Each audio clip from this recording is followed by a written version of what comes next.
How do we define a country? First of all, borders. I know when I'm standing here, I'm in Canada, but if I cross over there, I'm in America. Borders make boundaries. They tell us what is in and what is out. To understand the importance of borders, let's consider a neighborhood where people don't know each other, but they have this open door policy. Anyone can come into your house at any time. And someone comes in that you do not know, and they sit down at your dinner table and they eat. They like your house. They want to sleep in the master bedroom because it's really quite beautiful. They get sick while in your house. Well, now you're responsible for their medical care.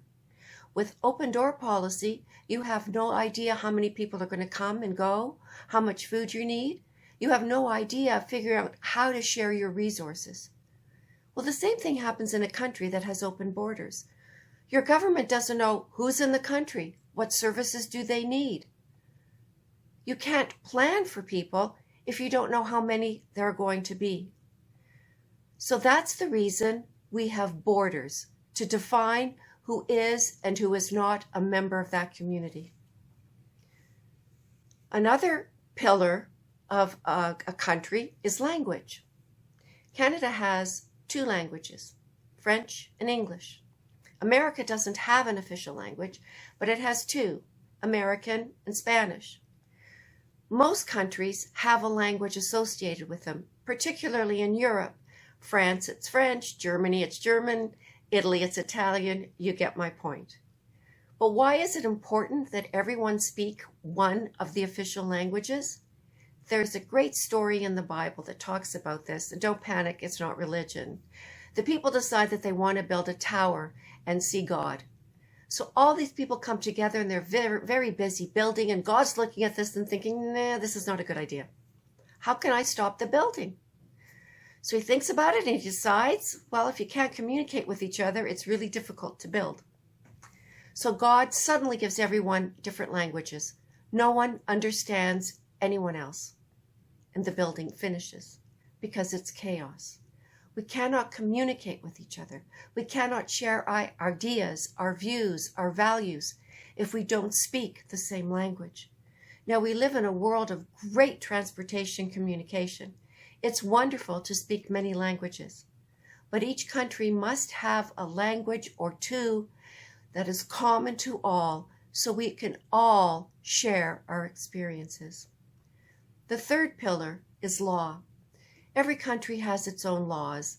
I'm not going to talk about the differences of parking or where you can gather, but generally speaking, the laws in the West are quite similar, where all people are treated equally under the law. That's the ideal. It doesn't matter your race, color, creed, religion, sexual orientation, or economic situation.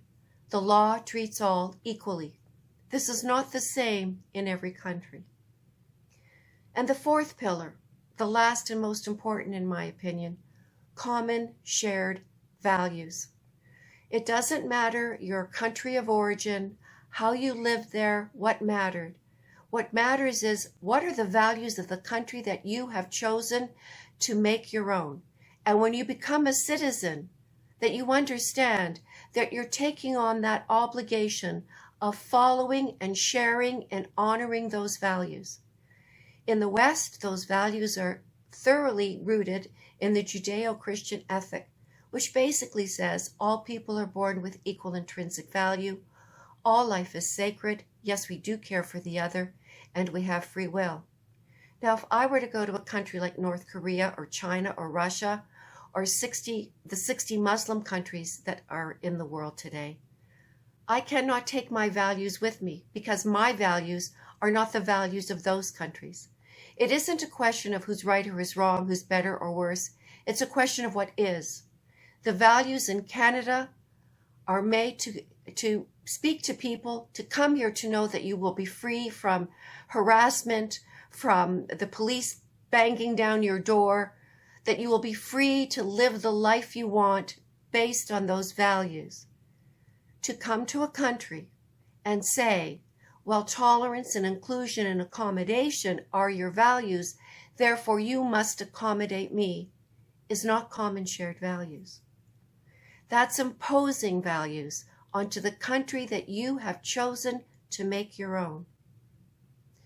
So let's talk about what makes a country a country. Borders, language, law, common shared values. Let's remember that so that we can stand up, protect, and defend our countries. If you'd like, you can read my articles on my blog, dianebiederman.com, Your Passionate Voice of Reason, and you can read about the values that we hold in common in the West in my book, Back to the Ethic, Reclaiming Western Values, from Mantua Publishing.